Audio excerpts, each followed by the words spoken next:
Hey there, it's John from the Red Dice Diaries, and this time, spurred on by a recent call, I'm going to ask, do spreadsheets have a place amongst our RPG prep? We'll find out soon, after the music.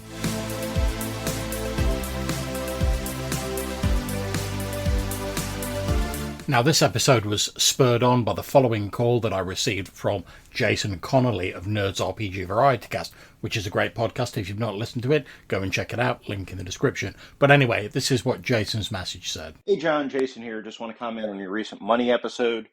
Thought it was very good. Yeah, definitely the key is balancing between abstraction and spreadsheets, because you don't want to play papers and paychecks. Now, I've cut Jason a little short there, but that's the relevant part of the message.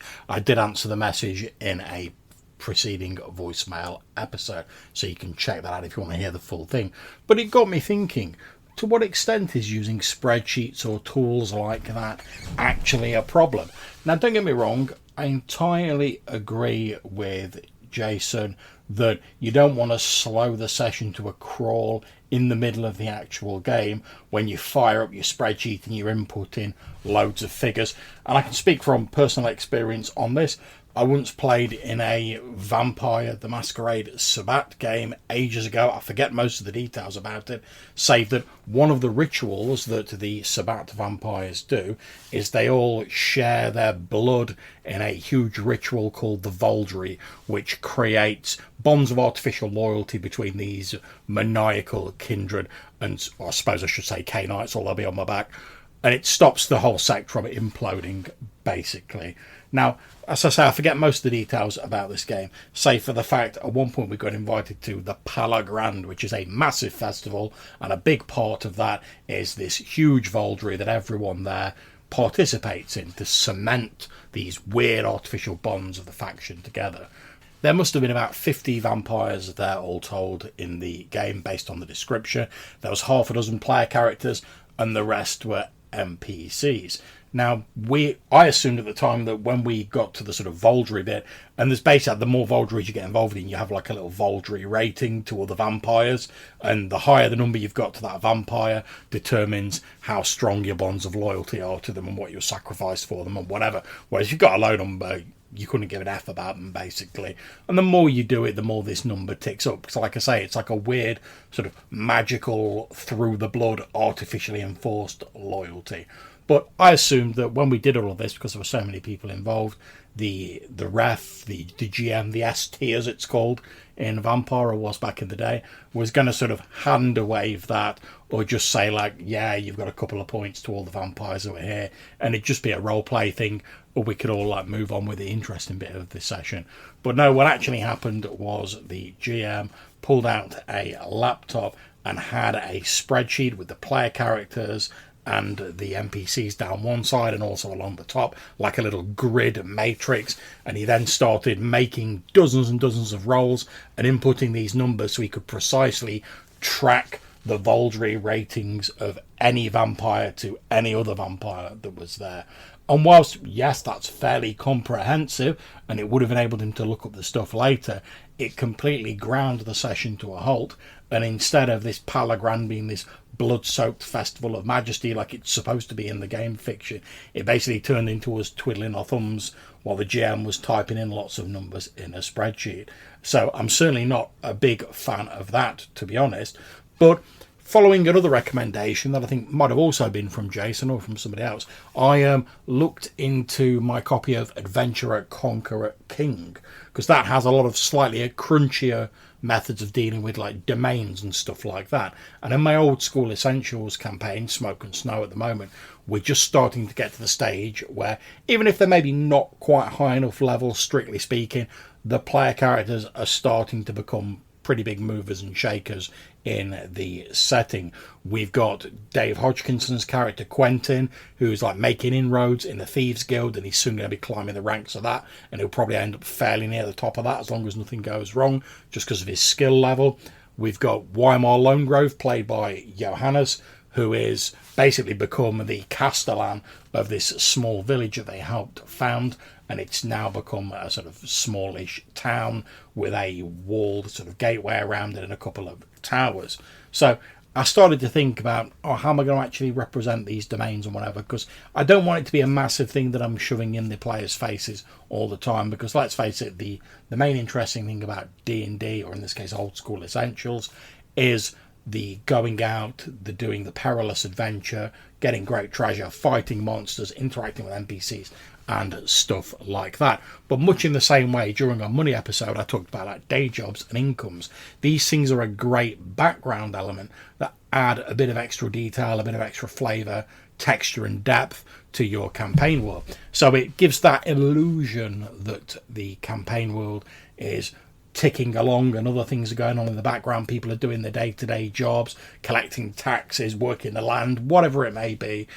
And it just gives that sort of verisimilitude and that feeling of a real world. Now, obviously, we know that it's an illusion and that nothing really happens unless the GM makes it happen when the player characters aren't there. But by having things progress and move along, it gives that impression and it makes it easier to buy in to this illusion that the campaign setting is a real living world.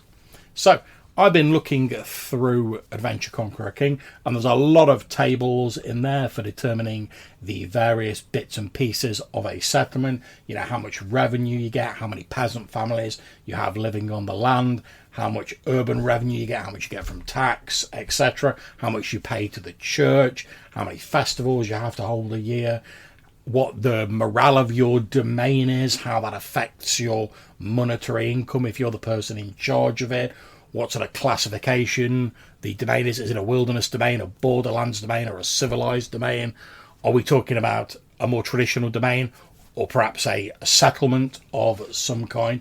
And all of these things affect the population of people involved there, the market class, which determines how many sort of goods you can get there, and what your percentage chance of getting like really expensive goods is. So, for instance, if market classes tend to go from 6, which is the worst, up to 1, which is the best. And if I look at the sort of stats I threw together for New Zealand, the sort of town that I mentioned, we can see that has a market class of 5. So it's not the worst, but it's only a small town. And a market class of 5 means that for goods of 1 gold piece or less, there's 30 units of that available per month in that area before you've bought up everything that's available. For 2 to 10 gold piece goods, there is a 1 unit available of it. For 11 to 100 gold piece goods, there is a 25% chance of a single unit being available. For goods that cost 101 to 1,000 gold pieces, there is a 10% chance of a unit of that being available. For goods that cost 1,001 to 10,000 gold pieces, there is only a 5% chance of a single unit of that item being available. And for anything that is over that, it would just not be available in that level of market. And obviously, the higher the class of market you get, the more units of common stuff that will be available, and the more percentage chance there will be of you getting these rarer or more expensive items. And I really like that idea. You know, it's not something that's terribly difficult to track in a session. I'm not going to have to keep, all I need is these little figures in front of me, and if the player character is like, oh well, yeah, I'm gonna buy 60 10-foot poles, then I can look in my Old School Essentials book and see that a 10-foot long wooden pole costs 1 gold piece, and I can go, well, actually, I'm afraid that there's only 30 of them available in the market at New Zealand. If they buy up those 30, there won't be any available until a month has passed and fresh stock has come in. Whereas if they say something like, oh, I want to buy a lance, which costs 120 gold pieces, I can say, oh, there's a 10% chance of there being a single lance available. Roll my D percentile dice, and I've got the information there, and I don't have to worry about it.